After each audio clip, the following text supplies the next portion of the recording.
I think one of the hardest questions is when a couple comes in and we've seen each other a couple times, and then one of the partners says to me, Mary Jo, how do we know if this isn't going to work? How do we know if it's over and we should move on? That's a delicate question. And usually you can find ample information written about it. I think a lot of the points written are really wise and really smart, but I think there's a lot of stuff that's anecdotal. And the truth is, the people that know the best is the people sitting in front of me, the couple. And it might not be in one of their hearts, but it might be in the other ones that it's just over, they can't make it work. And I really have a high respect for that, because I think at the end of the day, our gut decides, our gut makes decisions, and it helps us decide what we should do. And from there, it's our heart and our head accepting it and moving it on.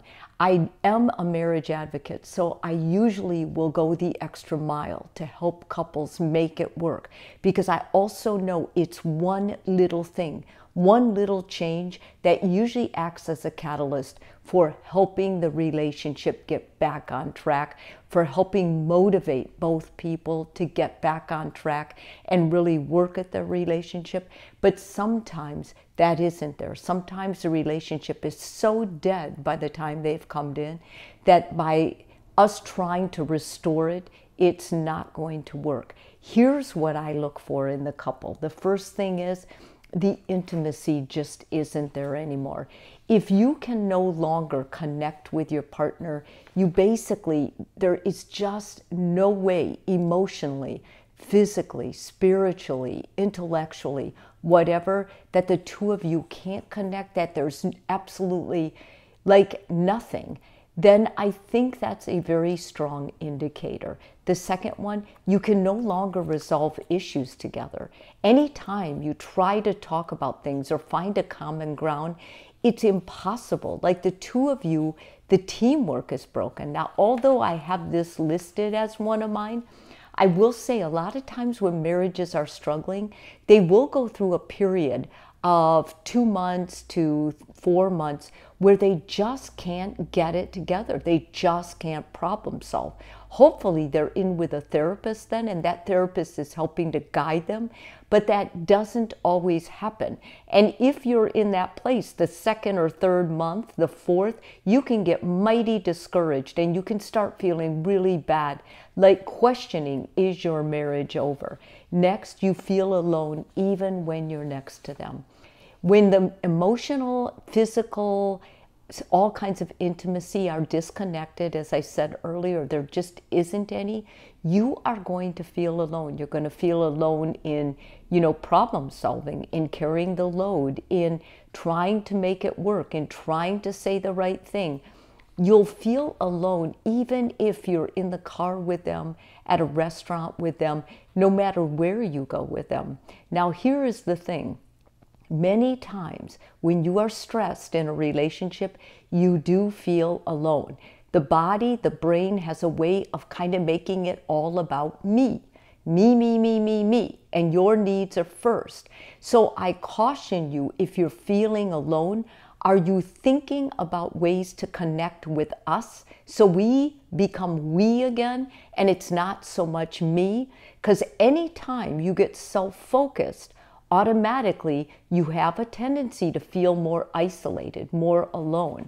So yes, when a marriage is ending or it's not going to be salvageable, you will feel lonely, you will feel alone, but sometimes, I'm just warning you, sometimes that's because you're very self-focused. So make sure that you're self-aware of that and that you're questioning that. Is that what that is? Or is it my anxiety that's making me feel lonely? My anxiety because all I'm thinking about is, what am I going to do? What are the kids going to do? What are our parents going to say? These kinds of thoughts can make you feel very alone. And the last thing is what I alluded to in the very beginning, your gut knows. Your gut knows. And I just go back to that because many times I do therapy throughout the stages of life, and end of stage is End of life is the same thing. When you're at the end, your gut, it tells you. And you can dance around things, you can be in denial, but when a relationship is done, it's indicative, like the gut knows it. If a client tells me, I don't think my marriage is going to work, and I ask them why they think that, many times they won't cite reasons. They'll say, my gut just knows. I don't have anything left.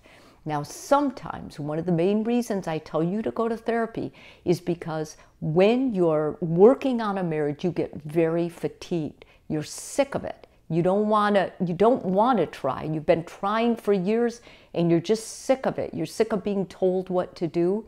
So during those times, if you have a therapist who is validating that, who is restoring that, who's making you feel stronger inside your emotions, you're going to be able to work through that and get that marriage back on track. I hope this video helps you, and if it does, please subscribe to the channel. And if you're already a subscriber, thank you so much.